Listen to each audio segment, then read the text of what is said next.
tous et à toutes et bienvenue sur le canal 30, sur Cannes-les-Reims TV, dans votre émission Portrait People. Aujourd'hui, on reçoit une animatrice de télévision, mais aussi une comédienne, parce qu'on va parler justement de son spectacle qui va avoir lieu le samedi 19 avril à partir de 20h30.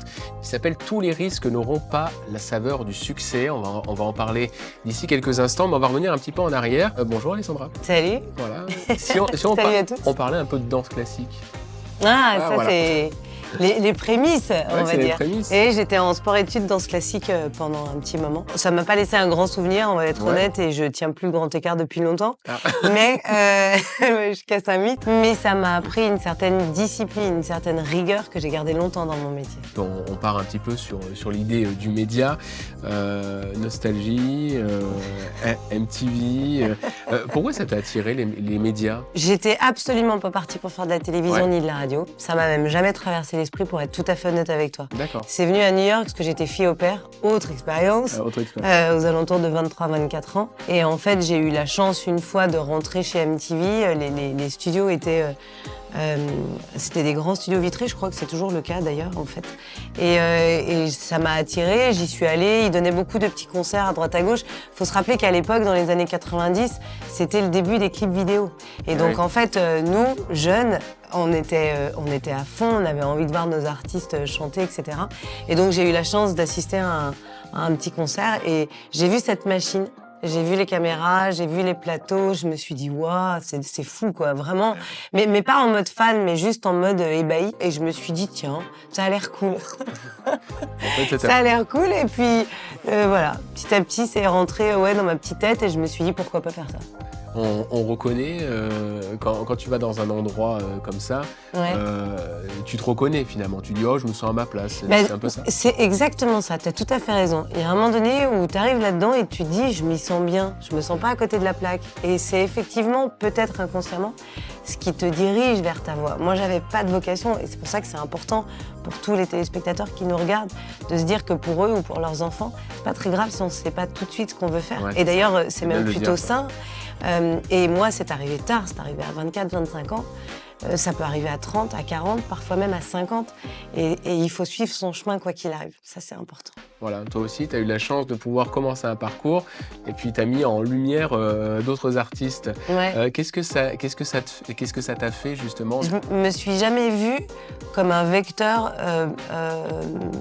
pour lancer la carrière des autres. Je crois que j'ai avant tout eu beaucoup de chance de présenter des émissions qui sont toujours à l'antenne aujourd'hui.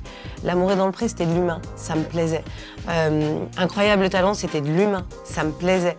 Mais jamais je me suis dit, wow, trop bien, c'est toi qui lances ces gens. Absolument, à aucun moment. Je l'ai vécu avec le cœur. Et en fait, c'est toutes ces émissions qui m'ont emmenée vers mon métier. Et je crois qu'il y a bien un point commun à toutes les émissions que j'ai présentées, c'est qu'elles avaient vraiment ce point commun de l'humain, du cœur. Je ne sais pas faire autrement dans ma vie personnelle comme dans ma vie professionnelle. Avec tout ce passé médiatique, à un moment donné, tu as dit, bon, on va stopper un petit peu l'histoire, parce que moi, j'ai des choses à dire, et tous les risques n'auront pas la saveur du succès. Tu l'as bien dit. Il y en a qui se trompent, c'est ça dans le... Non, parce que c'est pas un titre si facile que ça. En fait, quand j'ai arrêté ma carrière d'animatrice, j'étais vraiment archi sûre que j'y reviendrais pas. Avec tous ces gens que j'ai rencontrés, tous ces anonymes aussi, dont j'ai eu la chance d'avoir les témoignages, je me suis rendu compte que beaucoup de gens ne suivaient pas leur voie. Et donc, je me suis un peu creusé la tête sur ce besoin de suivre son chemin, en fait. Et souvent, c'est le regard des autres qui nous empêche. Et le regard des autres, c'est chiant parce que quand tu veux aller vers telle expérience et que tu te plantes, on peut te critiquer. Quand tu vas prendre un chemin différent de celui de ton voisin, on va te regarder bizarrement comme le vilain petit canard. Et c'est ça, tous les risques n'auront pas... voilà. La critique est facile. En revanche, il faut être courageux pour faire ça. Donc, tous les risques n'auront pas la saveur du succès. C'est vraiment... Tu vas prendre peut-être plein de chemins différents dans ta vie, mais le principal, c'est que tu trouves le bon à un moment donné. Pour trouver le bon, il faut se risquer, il faut sauter de la falaise. Et ça, c'est donné à tout le monde. Quel que soit le milieu d'où tu viens, c'est donné à tout le monde. c'est juste dur, il faut être un peu courageux, mais quand tu l'as fait une fois, tu refais 15 fois. Et c'est ça, se risquer dans la vie. C'est juste prendre le chemin qui est le tien et pas celui du voisin. Et ce spectacle, enfin ce seul en scène, je suis pas comédienne justement, j'ai aucune envie d'être comédienne. J'ai eu une expérience une fois et c'était super, mais c'est pas du tout pour moi. C'est pas le. Ah non, c'était pas. Beaucoup de gens l'ont pensé et c'était assez légitime parce que tu vois, je quittais l'animation, j'avais fait Andy Gang avec Théo Curin, j'allais faire ce spectacle, mais non, en fait, c'était plus un besoin de dire les choses comme tu l'as dit, mais ce sera le premier et le dernier. Et il n'y aura pas d'autre expérience. On m'a fait des propositions de théâtre, de cinéma. C'est pas pour moi du tout. Mais en revanche, c'était important pour moi d'aller d'abord voir les gens parce que je les avais pas vus pendant 20 ans. Tu vois, donc quand tu as une salle de 800 personnes et que tu fais waouh, en fait, vous êtes beaux. Je vous ai pas vus moi pendant toutes ces années. Et c'était c'était une expérience incroyable, mais vraiment incroyable. Quand on a démarré au Festival d'Avignon il y a 2 ans et qu'on a commencé à remplir déjà. J'étais dans l'interrogation, je me disais, waouh, en fait, ça marche. Puis après, on a fait Paris, et puis après, cette tournée, on finit à Cannes, là, le 19 avril, tu l'as dit. Ouais, ce sera la dernière date, la der des der. Et c'est un spectacle qui a fonctionné parce que je pense que les gens sont reconnus. C'est absolument pas une biographie de la vie d'Alessandra Sublet, c'est juste un message à travers, c'est vrai, t'as raison, ma vie perso et pro, mais des messages qui font du bien, parce qu'en fait, il faut les entendre, ces messages-là. Quand tu as décidé justement d'arrêter cette partie médiatique, c'est vrai que ça manque aux téléspectateurs parce que tu as un nom. Alors, moi, j'ai discuté avec tout l'entourage, même les gens ici.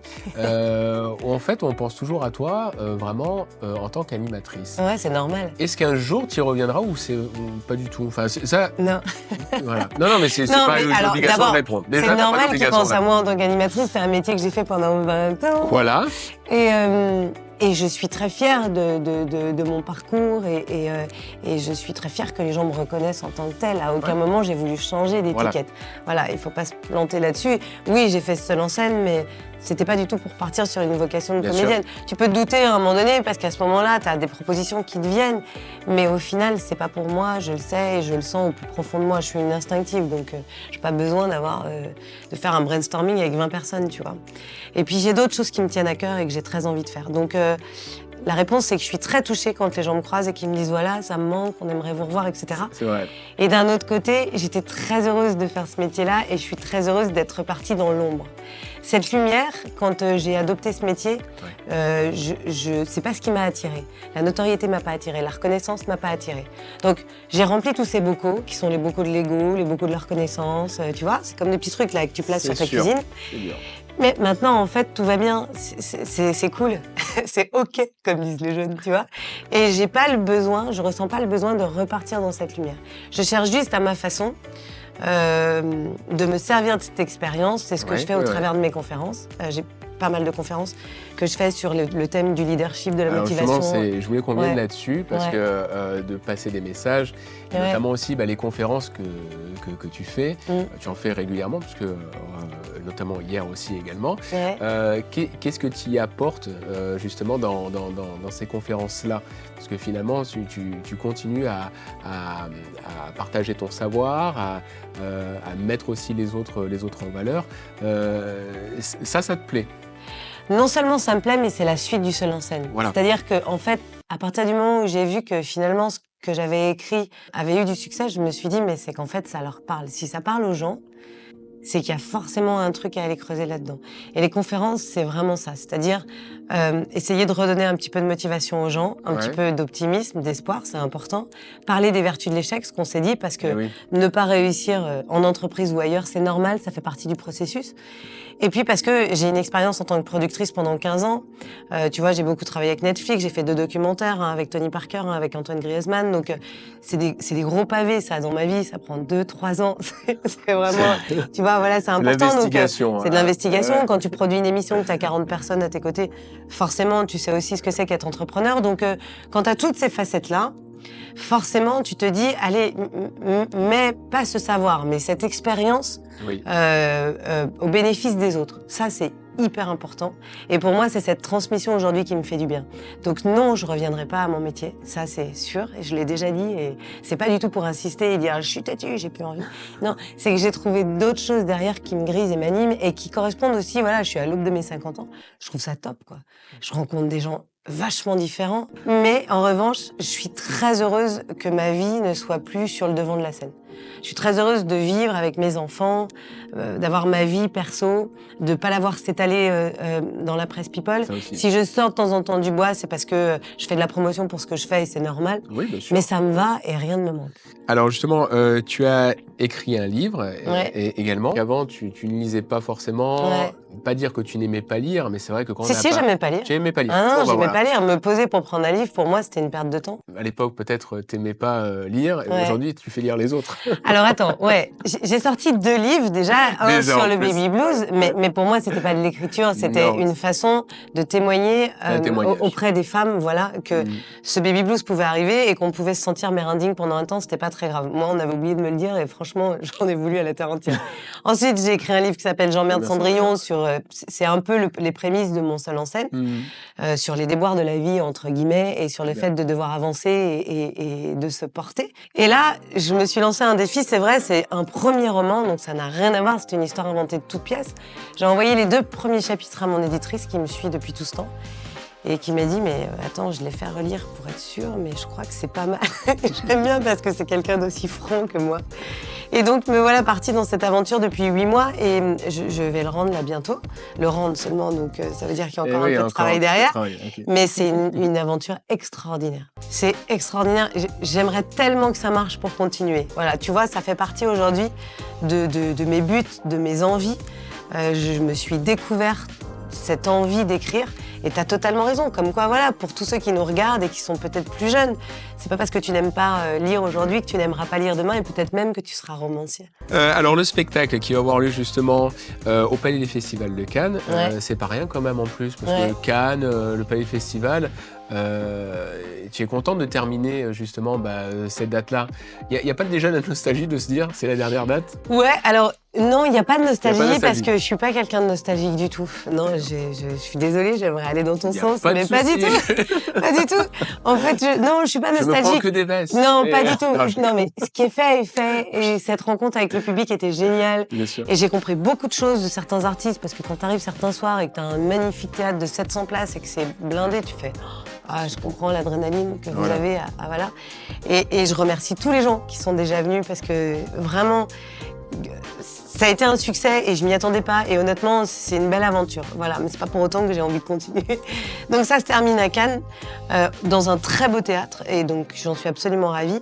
Et ça a du sens que ça se termine ici parce que c'est la ville où j'habite. Oui. C'est la ville où j'ai déménagé il y a 4 ans. C'est la ville où mes enfants vont à l'école. Donc oui, je suis très fière de finir là. Qu'est-ce que tu aimes sur cette Côte d'Azur? Qu'est-ce qui te plaît ici? Alors écoute, oui, il y a le temps. Bon. Non, si, c'est important quand même. Ah oui, non, alors moi déjà, je suis de la banlieue lyonnaise, tu vois. Oui, je sais. Et cette autoroute du Soleil traversait ma petite commune de Fézin. Et donc on est toujours descendu dans le sud. Ça, c'était l'expression, tu vois. On descend dans le sud, on descend dans le midi. On descend dans le midi avec mes grands-parents.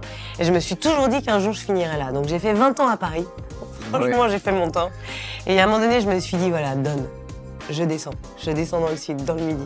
Et donc, je me suis retrouvée ici, mais c'était presque naturel pour moi d'être là. Donc, je suis une amoureuse de la nature. Donc, je suis entre l'Estérel et le Mercantour. On ne peut pas trouver mieux. Ça, c'est sûr. Je vois la mer tous les jours. C'est une chance folle pour moi. Voilà. Il m'en faut pas beaucoup, hein, sincèrement. Et la qualité de vie. C'est-à-dire que, voilà, je sais ce que c'est que de travailler non-stop, d'être sur la grisaille, etc. J'ai pu m'arrêter, entre guillemets, un petit peu plus tôt. Enfin, en tout cas, c'était un choix. Oui, je gagne beaucoup moins ma vie aujourd'hui, mais voilà tout ce qu'on me donne au quotidien. Et en fait, ça me ravit, ça ravit la mère que je suis aussi, qui va chercher ses enfants à l'école, qui les accompagne, qui les suit. Ça. Ouais, c'est important. C'est important parce que j'avais pas envie de louper ces moments-là et qu'un jour ils partiront et que ce temps-là, je pourrais pas le rattraper. Le reste, si vraiment un jour j'ai envie, oui. Bon, en tout cas, nous, on a hâte de venir te voir parce qu'avec tout ce que tu as dit, c'est très touchant. Donc, c'est le samedi 19 avril à 20h30. Ouais. Tous les risques n'auront pas la saveur du succès. Ça sera au Palais des Festivals de Cannes à découvrir justement Alessandra Sublet. On va t'y découvrir sur scène. Tu seras seule en scène. Moi, je voulais te remercier en tout cas pour cet entretien c'est moi qui te remercie. Accordé justement pour Cannes les Reims TV, pour Portrait People. Et puis, on se retrouve prochainement pour un nouvel épisode de cette émission Portrait People sur le canal 30 Cannes les Reims TV. Merci beaucoup. Salut. Salut.